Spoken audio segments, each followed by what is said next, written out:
Hello and welcome to Inside Science. Though only 4 to 4.5 months remaining to go for prelims 2020, so start doing 50 questions on daily basis. I had already told you to follow three approaches. First is you are doing static and current affairs questions. Second is you are doing previous year questions, and third of all, doing those questions where you can apply elimination method. So in this manner, if you do these questions, you can clear prelims definitely. I can promise you. So the first issue is Bojjannakonda. What is Bojjannakonda? Let's discuss. The Indian National Trust for Arts and Cultural Heritage, that is intact. Heritage lovers and officials have almost stopped the stone pelting ritual at Bojjannakonda, a famous Buddhist site at Sankaram village near Visakhapatnam, Andhra Pradesh. So this Sankaram village is on the banks of Sharda river, which is located in Andhra Pradesh.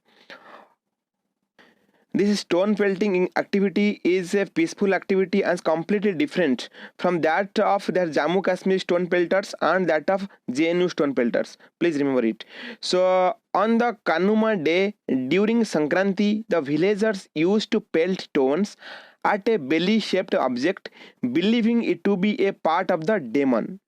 So Kanuma day, it is an important day during the Pongal and Sankranti festivals, which are both ancient harvest festivals that take place in the mid-January, celebrating the movement of the sun reversing, marking the start of the end of the winter.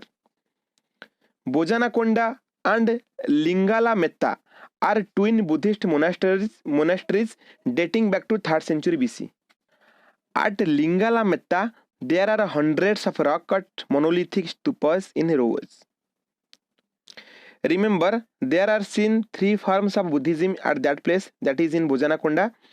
So the three forms of Buddhism are Theravada period, which Lord Buddha was considered a teacher, Mahayana, in which Buddhism was more devotional, and Vajrayana, where Buddhist tradition was more practiced as a tantra and a esoteric form.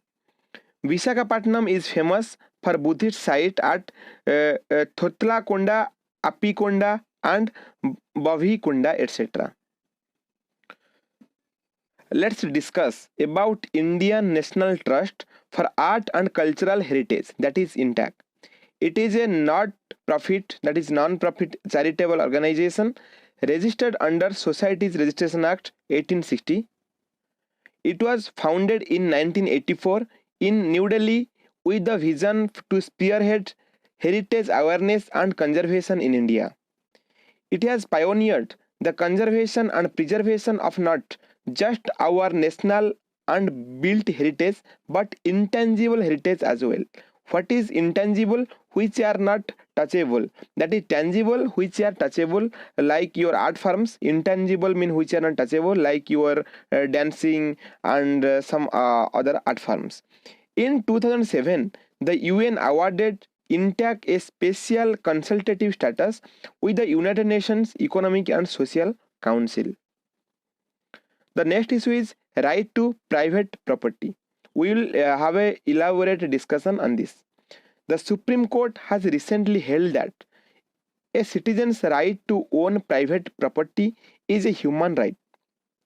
The case was of an 80-year-old man whose 3.34 hectare land was forcibly taken by the Himachal Pradesh government in 1967 for constructing a road. Then the court used its extraordinary jurisdiction under Article 136 and Article 144 of the Constitution to direct the government to pay the woman compensation of 1 crore rupees. After that, in 1978, 44th Constitutional Amendment Act came, and in that the right to private property made a constitutional right instead of a fundamental right. Remember, a citizen's right to own private property is a human right. Recently it is made. The state cannot take a possession of it without following due procedure and authority of law.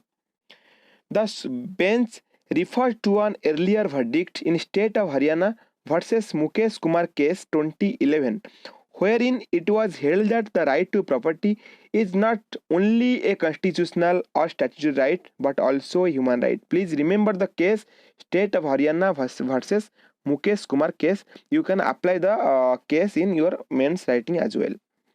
Then let's discuss about Doctrine of Adverse Possession. What is this? The state cannot trespass into the private property of a citizen and then claim ownership of the land in the name of adverse possession. In 1967, when the government forcibly took over the land, right to private property was still a fundamental right under Article 31 of the Constitution. Right to property ceased to be a fundamental right with the 44th Constitutional Amendment Act in 1978, and it was made a constitutional right under Article 300A. Article 300A requires the state to follow due procedure and authority of law to deprive a person of his or her of private property.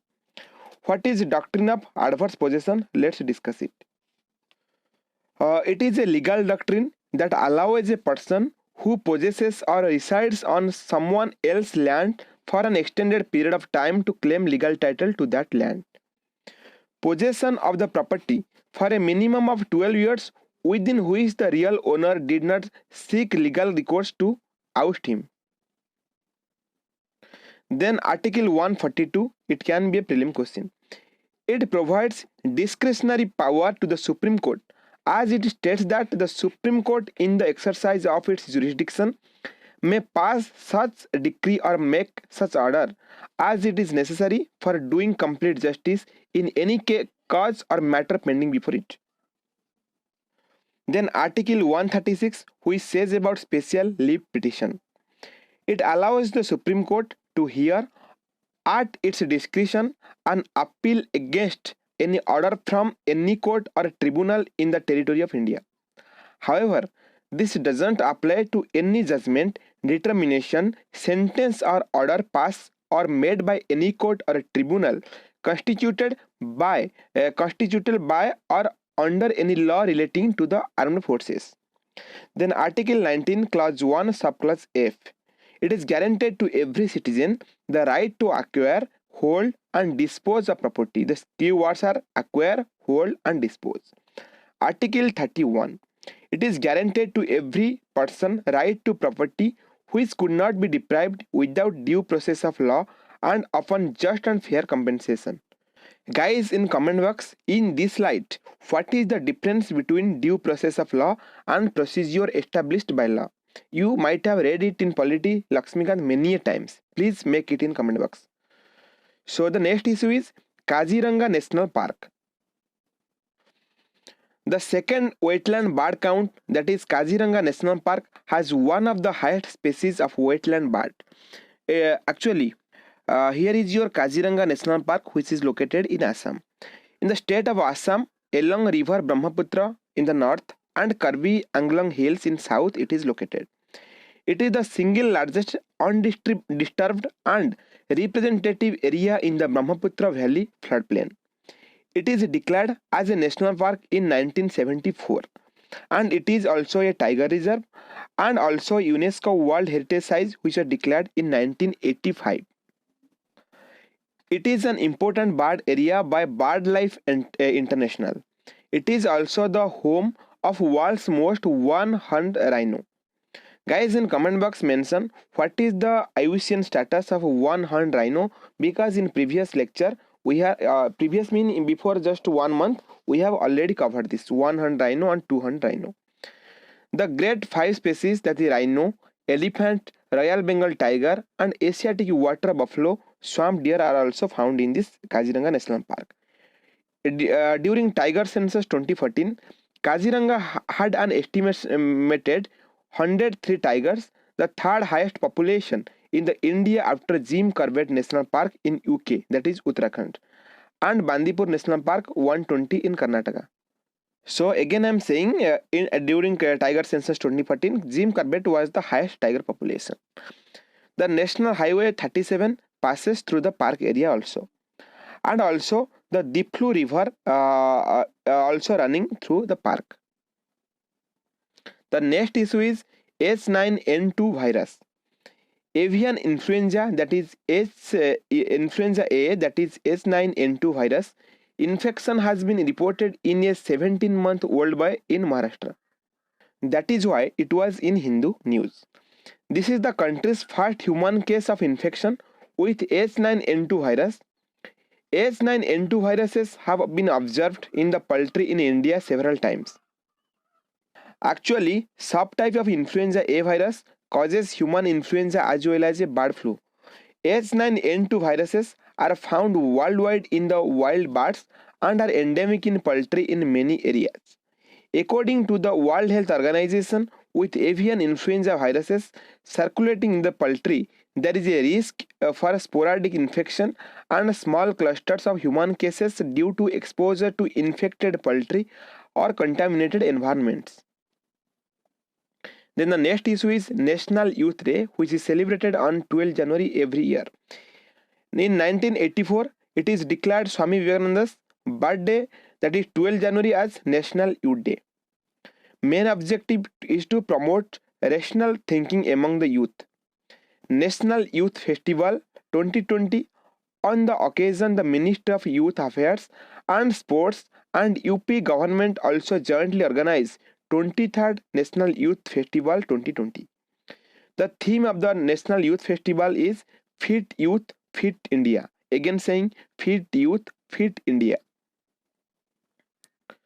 Swami Vivekananda, who was born in 1863 and passed away in 1902. He was born as Narendranath Datta in January 12, 1863. So January 12 is observed as National Youth Day. And remember, in 11 September 1893, famous Chicago speech was made. So introduced the world to the Indian philosophies of Vedanta and Yoga. That is, Swami Vivekananda was the first who introduced in the bigger, that is larger platform, the Indian philosophies of Vedanta and Yoga. And for sake of knowing, I would say he was the first to address the Chicago speech and told that no religion is dominant, no religion is recessive. All religion has a good and bad, has the good potential, good qualities. We have to learn many things from every religion. So that's why he is very famous. And he preached Neo Vedanta, an interpretation of Hinduism through a Western lens, and believed in combining spiritually with material progress. Netaji Subhash Chandra Bose had called Vivekananda the marker of modern India.